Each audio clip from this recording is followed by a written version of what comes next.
Hello everyone, आज हम पढ़ने वाले हैं मैग्नेटिक प्रॉपर्टी ऑफ सॉलिड। कि आखिर जो सॉलिड होते हैं, जैसे मान लो सिंपल सा आयरन मतलब लोहा मान लो, मैग्नेट से चिपका है। बचपन में खूब गेम खेला होगा हर किसी ना कभी तो मैग्नेट और आयरन का खेल खेला होगा। हमने तो भैया बहुत खेला, इतना खेला कि इसकी याद नहीं है। तो आज वही पढ़ेंगे कि आखिरकार मैग्नेटिक प्रॉपर्टी किसी सॉलिड में किसकी वजह से होती है और कितने टाइप के मैग्नेटिक मटेरियल होते हैं, क्या है क्या नहीं, मतलब बहुत कुछ हम आज मैग्नेटिक के बारे में पढ़ेंगे। वैसे एक बात बता दूं कि फ़िज़िक्स में पूरा मैग्नेटिक है, बहुत मज़ेदार है, बहुत मज़ा आता है। और आज से इलेक्ट्रॉन के लिए दिल में इज्जत और बढ़ जाएगी। क्यों बढ़ जाएगी? तो एक तो चीज़ तुम पहले से जानते हो कि इलेक्ट्रिसिटी जो होती है, करंट फ्लो होता है, जो भी इलेक्ट्रोस्टैटिक सब कुछ पढ़ रहे होगे। तो उसमें तुमने देखा कि आखिर रिस्पॉन्सिबल कौन है? इलेक्ट्रॉन की वजह से सब कुछ हो रहा है। चार्ज मार्ज, इलेक्ट्रिसिटी भी इलेक्ट्रॉन की वजह से ही होती है। अगर अभी किसी ने पूरी वीडियो देखी हो और उसमें बताया था मैंने एफ सेंटर, फूल, गोल्ड, तो इनमें भी तुमने क्या देखा कि अगर किसी को पास कलर मतलब लस्टर जो भी चमक आ रही है वो किसकी वजह से आ रही है? वो भी इलेक्ट्रॉन की वजह से आ रही है। और अब मैं बताऊँ कि किसी सब्सटेंस मतलब किसी भी सॉलिड के पास, किसी भी चीज़ के पास अगर मैग्नेटिक प्रॉपर्टी होती, मतलब मैग्नेटिक प्रॉपर्टी मतलब कि वो चुम्बक से चिपकेगा या रिपेल होगा, अट्रैक्ट होगा, क्या करेगा? उसके पीछे भी इलेक्ट्रॉन ही है। मतलब सोचो यार, इलेक्ट्रॉन कितना इंपॉर्टेंट और कितना मज़ेदार चीज़ है यार। केमिकल रिएक्शन भी इलेक्ट्रॉन ही करता है। और क्या बोलते हैं, करंट का वो वही संभाल रहा है, कलरिंग प्रॉपर्टी वही संभाल रहा है, अब तो मैग्नेटिक भी संभाल रहा है। मतलब इलेक्ट्रॉन ही कितना रिस्पॉन्सिबल हर काम के लिए, सोचो। तो आज हम वही पढ़ने वाले हैं। देखो, अगर सीधा सिंपल सा एक चीज़ बता दूं कि जब चार्ज मोशन करता है, क्या करता है? जब चार्ज मतलब कोई भी चार्ज मान लो, पॉजिटिव नेगेटिव। और एक बताता हूँ कि इलेक्ट्रॉन के पास चार्ज होता है, कौन सा चार्ज होता है माइनस का, नेगेटिव का। कितना होता है? -1.6 × 10⁻⁻19 कूलम। जब कोई चार्ज मोशन में आता है तो उसमें मैग्नेटिक प्रॉपर्टी आनी स्टार्ट हो जाती, इतना समझो बस। अब तुम क्या जानते हो? अब मैं बताऊँ कि इलेक्ट्रॉन आखिरकार क्या क्या करता है। इलेक्ट्रॉन जस्ट बिल्कुल कैसा, अर्थ जैसा है, प्लेनेट जैसा है। अर्थ जैसा ऐसा है कि अपनी एक्सिस पे भी रोटेट करता है, अपनी एक्सिस पे स्पिन करता है। मतलब जैसे अर्थ अपनी एक्सिस पे स्पिन करती ना, ऐसे गोल गोल घूमती है, ऐसे ही करती। मतलब 24 घंटे लगते हैं ना अर्थ को अपनी एक्सिस पे घूमने के लिए। एक्सिस पे भी करती है और अराउंड द एटम करती है। मतलब जैसे ये मान लो सन होता है, पृथ्वी इसके चारों तरफ चक्कर लगाती है। ऐसे मान लो 20 में न्यूक्लियस रखा है, एटॉमिक न्यूक्लियस, इसके चारों तरफ इलेक्ट्रॉन घूमते हैं। इसका मतलब है कि रिवॉल्व भी करते हैं। तो मुझे उम्मीद है कि इतना तुम्हें आखिरकार समझ में आ गया होगा।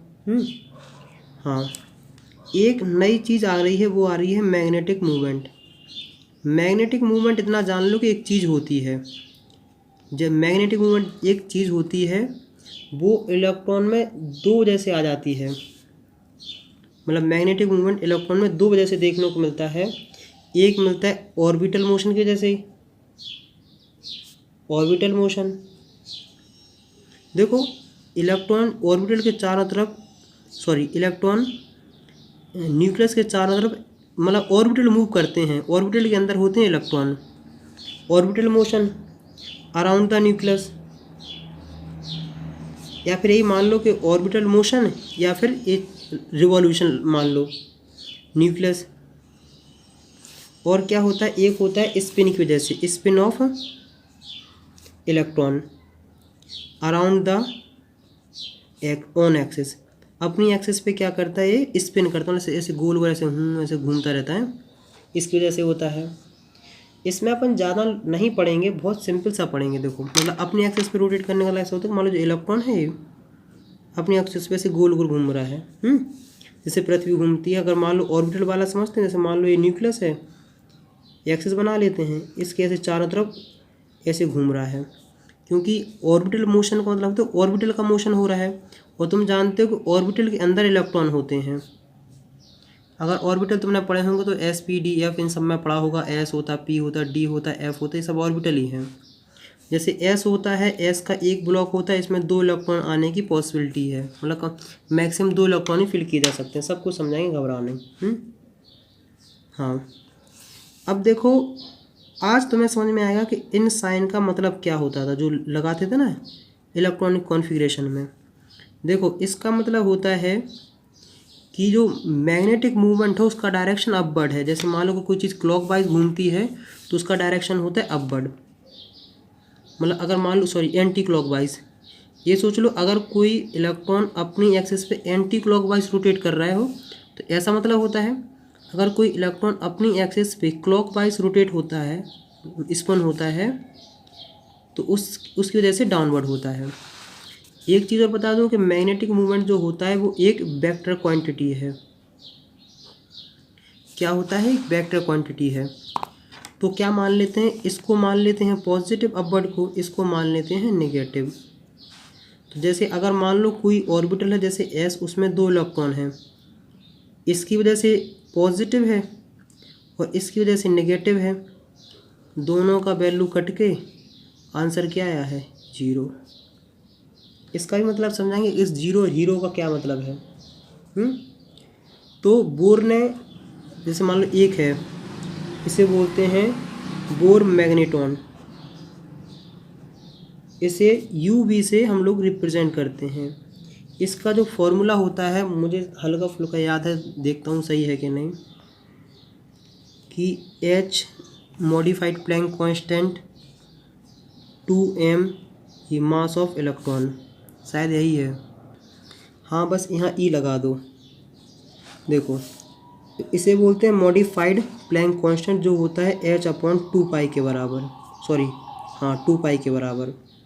अगर इसको तुम लिखते हो तो इसकी वैल्यू हो जाती E H/4πme। देखो E है चार्ज ऑफ इलेक्ट्रॉन, H है प्लैंक कांस्टेंट, पाई तो जानते हो, पाई कांस्टेंट 3.14, और m है mass of electron at rest, मतलब वही 9.1 इंटू 10⁻³ kg, और चार्ज मतलब वही 1.6 इंटू 10⁻19 कूलम। तो एक आया है बोर मैग्नेट्यूड, मतलब इसकी वैल्यू इस मतलब एक प्रकार का कांस्टेंट और फिक्स्ड वैल्यू है, जो होती है 9.27 इंटू 10⁻24 एम्पियर मीटर स्क्वायर।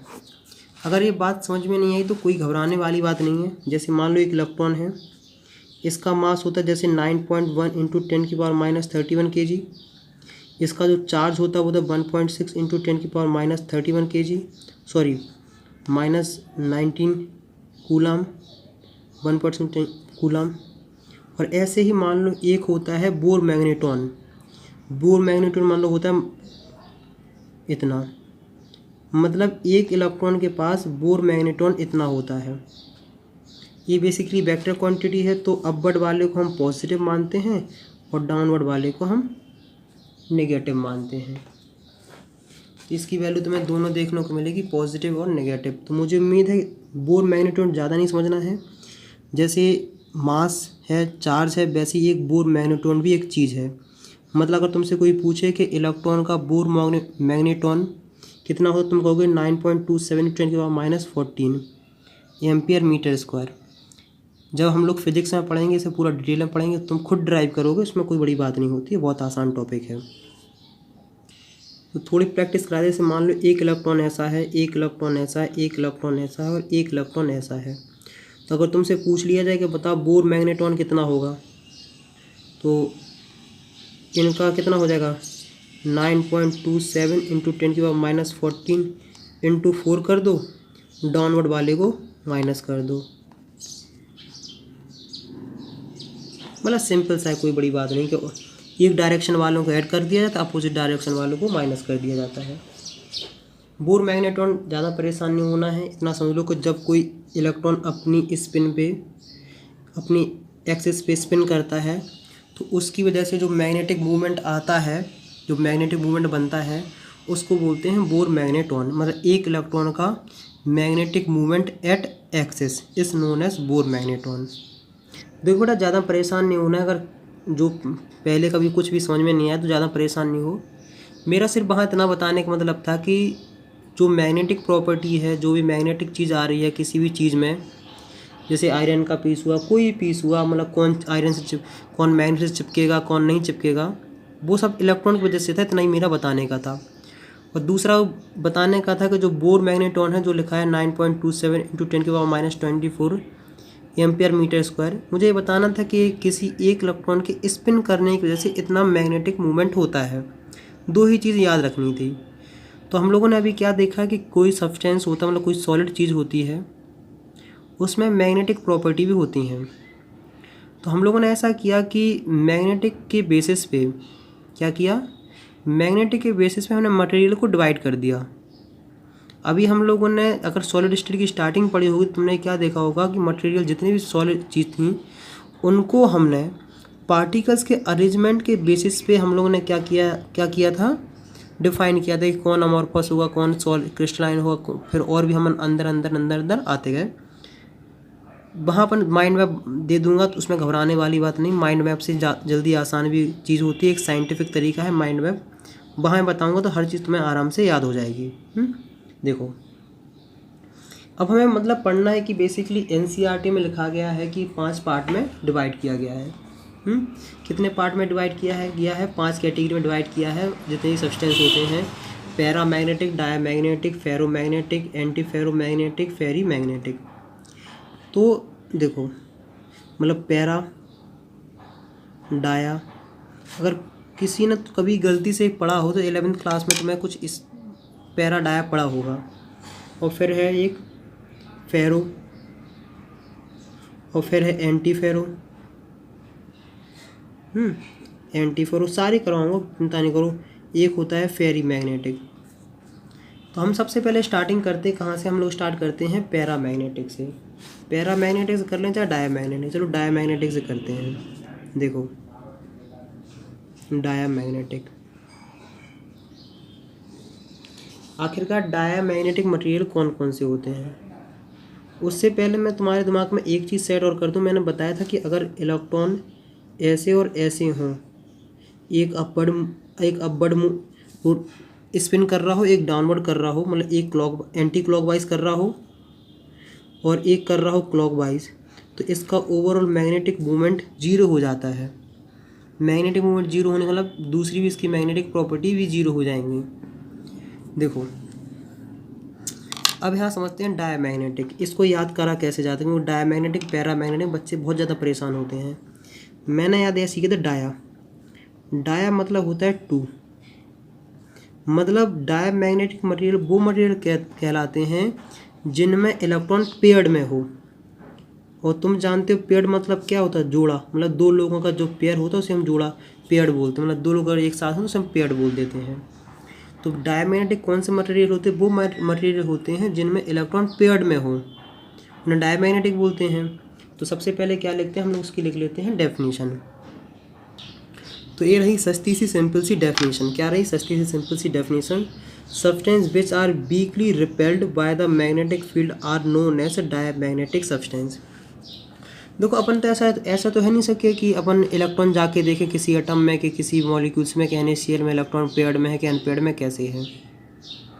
तो अपन के पास जो चीज़ अवेलेबल होती है, जैसे अपन के पास मैग्नेट है, चुंबक है, उसी के बेसिस पे देखेंगे आखिरकार कोई मटेरियल रखने पे क्या इफेक्ट देखने को मिल रहा है।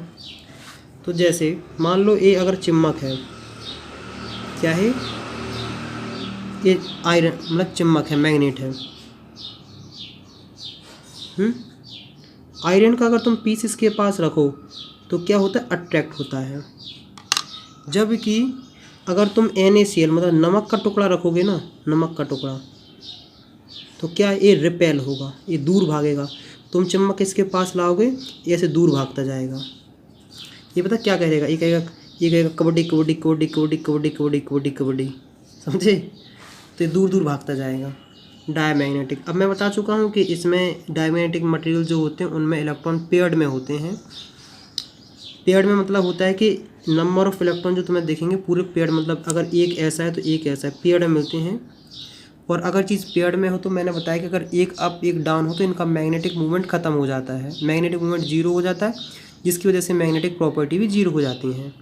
एग्जाम्पल देखने को मिले जैसे NaCl, water H2O, benzene C6H6। ये बेंजीन का स्ट्रक्चर अगर किसी ने गलती से 11वीं क्लास में पढ़ा हुआ हो तो।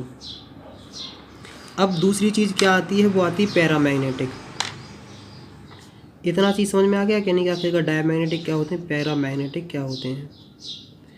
पैरामैग्नेटिक डायमैग्नेटिक का जस्ट अपोजिट है। पैरामैग्नेटिक देखो, इनमें जो इलेक्ट्रॉन होते हैं, जो एक या एक से ज़्यादा इलेक्ट्रॉन अनपेयर्ड होते हैं। अनपेयर्ड मतलब ऐसे मॉलिक्यूल्स जिनके अंदर जैसे ऐसे एलिमेंट जो भी चीज़ हो, ऐसे चीज़ जिनके अंदर इलेक्ट्रॉन अनपेयर्ड हों, उनको हम बोलते हैं पैरामैग्नेटिक मटेरियल। सिंपल सी सस्ती वाली डेफिनेशन अपन लिख लेते हैं।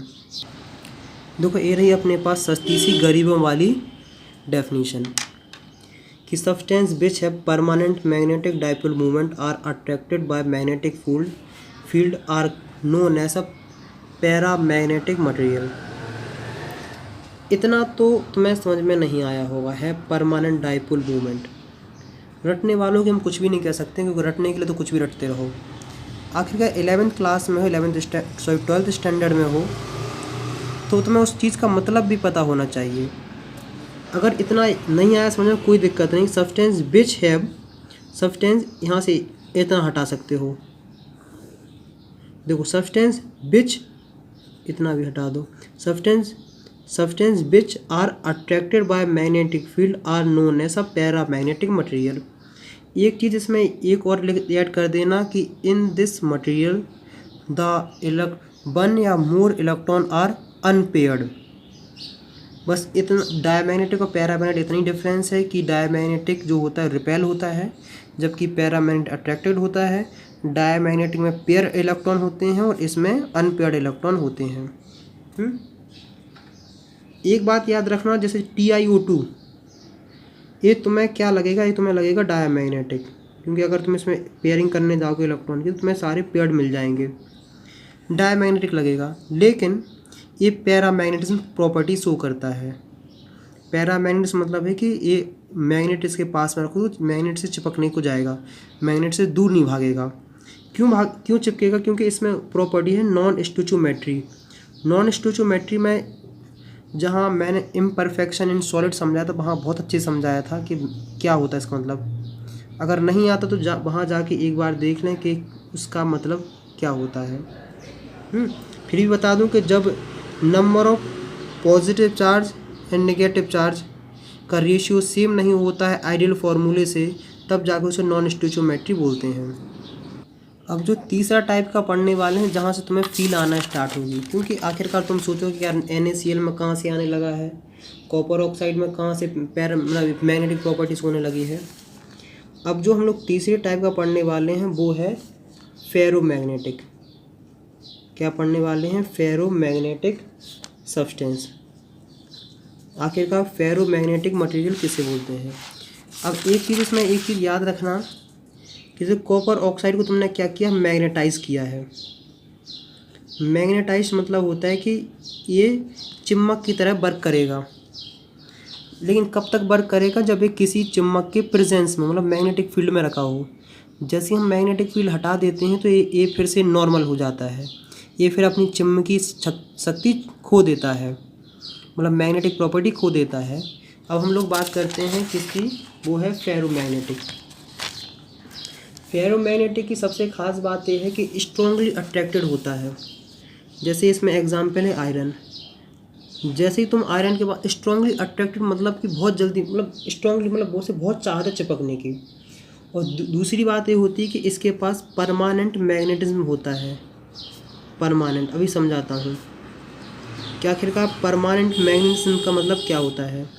जैसे तुम आयरन का पीस लो, आयरन की कभी तुमने चम्मक बनाई है? एक्सपेरिमेंट करे होंगे कि आखिरकार तुम ऐसे लो आयरन का पीस, ऐसे चम्मक घुमा दे रहे हो, फलाना मैग्नेटिज्म हो जाता है, मैग्नेटाइज हो जाता है। मतलब एक आयरन के पीस को चम्मक बनाया जा सकता है। अगर ये एक बार चुम्बक बन गया है तो इसके पास मैग्नेटिक प्रॉपर्टी रहती है। सारे फैक्टर बताऊंगा, लेकिन वो फिजिक्स में फैक्टर हैं कैसे हैं, लेकिन इतना जान लो कि फेरोमैग्नेटिक जो मटेरियल होते हैं उनके पास मैग्नेटिक प्रॉपर्टी रहती है, चाहे इलेक्ट्रिक चाहे मैग्नेटिक भी हटा भी लो।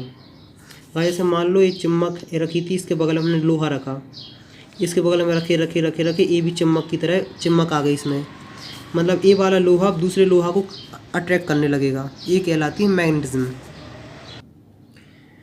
ये रही अपनी सस्ती सी सिंपल सी गरीबों वाली डेफिनेशन। जो समझाया वही लिखा है substance which are strongly attracted by magnetic field. Magnetic field से इतना समझ लो, मैग्नेटिक सब्सटेंस मतलब जो चुम्बक होती है उससे स्ट्रांगली अट्रैक्टेड मतलब होता है कि चुम्बक और लोहे में काफ़ी अच्छा अट्रैक्शन होता है। सो permanent magnetism even when the, इसका मतलब है कि अगर चुम्बक के पास तुम कोई चीज़ रखे हो, मतलब चुम्बक के पास तुम लोहा रख, चुम्बक लोहे से चिपकी रही, फिर तुमने ऐसा किया और लोहा चुम्बक हटा दी, तो ये लोहा जो ये भी चुम्बक की तरह काम करने लगेगा। किसी भी सब्सटेंस मतलब जैसे जो आयरन होता है, जितने भी जो चीज़ होती हैं उनको मैग्नेटाइज करने के कई तरीके होते हैं, अपन वो बाद में पढ़ेंगे।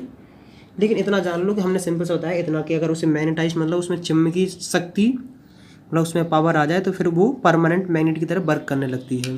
क्योंकि दो मैग्नेट होती हैं कि एक होती है नेचुरल और एक होती है मैन मेड। जो मैन मेड बनाई जाती है इसी तरीके से बनाई जाती है, आयरन वायरन इन सब की हेल्प से। इतना हो गया है। एक बात बता दें, चुम्बक से सिर्फ आयरन ही नहीं चिपकता है, कोबाल्ट भी चिपकता है, निकल भी चिपकता है, CrO2 बहुत सारी चीज़ें भी चिपकती हैं। ये सब फेरोमैग्नेट मतलब जैसे लोहा चिपकता है ना चुम्बक से, वैसे ही कोबाल्ट भी चिपक जाता है। तो ये तो थ्योरी रही हमने किसके बेसिस पे, अट्रैक्शन के बेसिस पे, आखिरकार कौन कितना अट्रैक्शन है, क्या रिपल्सन है, क्या किस कहानी है। एक जैसे वो मेन इंपॉर्टेंट जो होता है वो होता है डोमेन। क्या होता है डोमेन? सबसे पहले तो हमें ये समझना है कि इस डोमेन का मतलब क्या होता है। डोमेन मतलब होता है रीजन, मतलब एक जगह। इसकी कहानी डोमेन वाली समझ लेना तो बहुत तुम्हें फिजिक्स में भी कम दिक्कत आएगी, फिजिक्स में बहुत बेहतरीन तरीके से समझ में आएगा। देखो, डोमेन मतलब वो रीजन मतलब वो जगह होती है जहाँ मेटल्स के आयंस पाए जाते हैं। जैसे मान लो आयरन है, आयरन के आयंस Fe+2 पाए जाएंगे, क्योंकि ये बात तो जानते हो कि जितने मेटल्स होते हैं वो उनके पास फ्री इलेक्ट्रॉन होते हैं। Fe2+2 कैसे बनता है कि एक खुद अपने 2 इलेक्ट्रॉन छोड़ देता है। किसके लिए छोड़ देता है? C ऑफ इलेक्ट्रॉन बनाने के लिए, इलेक्ट्रॉन की C बनाने के लिए छूट जाते हैं, जिसकी वजह से ही किसी भी सब्सटेंस में कंडक्टिविटी होती है। मतलब जैसे मान लो हम आयरन की ही बात कर रहे हैं, तो जैसे मान लो आयरन की रॉड है ना, इतना मतलब सीट है, तो इसमें से कई ऐसे रीजन होंगे, ऐसे रीजन होंगे, ऐसे रीजन होंगे, कई होंगे। इन रीजन को ही हम क्या बोलते हैं? डोमेन। जहाँ ये मेटल्स के आयंस किसी भी डायरेक्शन में ऐसे मूव करते रहते हैं, मतलब इनका डायपोल मूवमेंट कोई डायरेक्शन में फिक्स नहीं होता है। तो ओवरऑल क्या होता है कि इनका ओवरऑल मैग्नेटिक मूवमेंट क्या हो जाता है? हमें देखने को जीरो मिलता है। क्या मिलता है? हमें देखने को मिलता है जीरो। मतलब अगर समझे तो हम समझें कि डोमेन मतलब वो रीजन होता है जहाँ मेटल्स आयंस पाए जाते हैं। मतलब हर किसी का अपना अपना एक क्षेत्र बनाया गया है कि हम ऐसे होते हैं, ऐसे होते हैं। जब इन पे हम मैग्नेटिक फील्ड अप्लाई करते हैं, मतलब जब इन्हें हम चुम्बक के पास रखते हैं, तो इन सब का डायरेक्शन एक डायरेक्शन में हो जाता है। और जब इन सब का डायरेक्शन एक डायरेक्शन में हो जाता है तो ये मैग्नेटिक प्रॉपर्टी शो करने लगते हैं। देखो मतलब ऐसे छोटे छोटे पीसेस होते हैं ना, छोटे छोटे छोटे, तो जैसे अलाइनमेंट कर रहे हैं ना, इनको ही हम क्या बोलते हैं? इनको बोलते हैं हम डोमेन। और ये टीनी मैग्नेट की तरह वर्क करता है। ये समझ लो कि डोमेन जो होते हैं चुम्बक की तरह वर्क करते हैं। और अगर मान लो ऐसे सारे डायरेक्शन में से रख दे जाएं, तो जितने जो डोमेन एक डायरेक्शन में आते जाएंगे उतनी ही मैग्नेटिक की स्ट्रेंथ बढ़ती जाएगी, बढ़ती जाएगी, बढ़ती जाएगी। जैसे देखो इनिशियली ऐसे थे, किसी भी डायरेक्शन में थे, जब हमने इसे मैग्नेटिक फील्ड के प्रेजेंस में रखा, एक समझ लो चुम्बक के पास रखा, तो इन सब का डायरेक्शन होता था एक डायरेक्शन में, कुछ का एक ही डायरेक्शन हो जाता, कुछ एक दूसरे का अपोजिट में जाता, तो अलग अलग है। तो उसी की बेसिस पे हम लोग पढ़ने वाले हैं कि आखिर फेरोमैग्नेट किसे बोलते हैं। ये सब लोग अभी जो फेरोमैग्नेटिक को पढ़ा, फेरोमैग्नेट दोनों एक ही चीज़ हैं लगभग। कोई बड़ी बात नहीं। यहाँ हम बात कर रहे हैं किसके बेसिस पे, डोमेन के बेसिस पे। डोमेन मतलब समझ लो कि एक टिनी मैग्नेट मतलब छोटी चुम्बक, उसको हम इस तरीके से रिप्रेजेंट करते हैं और ये डायरेक्शन शो करता है कि इसका उसका मतलब मैग्नेटिक मूवमेंट कौन से डायरेक्शन में है। ये समझ लो कि ये छोटा सा एरो एक मैग्नेट है, मतलब ये समझ लो एक सिपाही है, सोल्जर है। तो अगर हम फेरोमैग्नेट की डेफिनेशन पढ़ते हैं सस्ती वाली गरीबों वाली, तो इसकी डेफिनेशन है when there is a spontaneous alignment of a magnetic movement. Magnetic movement है ये जो शो हो रहा है, magnetic movement of domain. Domain मतलब कि जब बहुत मतलब ये सब डोमेन है, इस डोमेन का मतलब है कि इसमें बहुत सारे आयंस हैं। क्या आयंस हैं? In same direction we get a ferromagnet. मतलब फेरो घुमा के इसको बात इसे भी कह सकते हैं कि फेरोमैग्नेटिक वो मटेरियल होते हैं जिनमें डाइपोल मूवमेंट ऑफ डोमेन, मतलब डोमेन का डाइपोल मूवमेंट एक ही डायरेक्शन में हो। मतलब जहाँ डोमेन का मैग्नेटिक मूवमेंट एक डायरेक्शन में होता है, तो उस तरीके के मटेरियल को हम बोलते हैं फेरोमैग्नेट। हो गया है। अब हम बात करते हैं एंटी फेरोमैग्नेट। आखिरकार के एंटी फेरोमैग्नेटिक क्या होता है? देखो, एंटी जहाँ भी तुम्हें वर्ड आया समझ में, तो वहाँ समझ लेना कि फेरोमैग्नेटिक का एंटी मतलब होता है अपोजिट। तो इसका एंटी फेरोमैग्नेटिक का मतलब क्या होगा? फेरोमैग्नेटिक का अपोजिट। देखो अपोजिट होता है ना इसका मतलब। तो इसमें क्या होता है कि अगर एक इस साइड में है तो दूसरा ऐसा होगा, ऐसा ऐसा, मतलब एक अपवर्ड होगा तो एक डोमेन अपवर्ड है तो एक डोमेन डाउनवर्ड है। और हमने बताया कि अगर मैग्नेटिक मूवमेंट एक अपवर्ड एक डाउनवर्ड हो जाता है तो ओवरऑल इसका मैग्नेटिक मूवमेंट हो जाता है जीरो। तो जो एंटी फेरोमैग्नेटिक में हमें क्या देखने को मिलता है कि इनका ओवरऑल मैग्नेटिक मूवमेंट जीरो हो जाता है। मतलब इन सब के जो magnetic movement of domain is zero. अगर देखो एग्जाम में इतना बनाया होगे और डेफिनेशन लिखा होगे एंड तुम्हारा हो जाएगा पूरा। इसका एग्जाम पे लिख लेते हैं MNO, डेफिनेशन लिखते हैं सस्ती वाली गरीबों वाली। तुम्हारे सामने उपस्थित है सस्ती सी सिंपल सी वाली definition. When a magnetic movement of a domain are aligned in a compensatory, opposite एक दूसरे का अपोजिट में वे में, so as to give zero net magnetic movement. देखो बेटा एक बात बता दें, इंग्लिश पे हंसने की बात नहीं है। मेरी इंग्लिश कसम से बहुत दिक्कतदार है। मुझे 12th क्लास में सबसे ज़्यादा दिक्कत आती थी, वो आती थी इंग्लिश में। मैं भगवान से प्रार्थना करता रहता, भगवान भली CBSE से पढ़ा हूँ बचपन से, लड़कों की इंग्लिश सही नहीं हो सकती है। रेयर ही केस होता है जब सही होती है, तभी हो सकती है जब वो SSC की तैयारी कर रहा हो, मतलब कंपटीशन एग्ज़ाम की, या किसी सुंदर सी मतलब किसी कन्या से बात कर रहा हो, तभी हो सुधर सकती है। दूसरा और कोई केस नहीं है। कितना भी स्पीकिंग इंग्लिश कोर्स कर ले, ऑक्सफोर्ड में भी पढ़ा है, तब भी नहीं सुधरने वाली है। तो दोबारा बोलने की कोशिश करते हैं,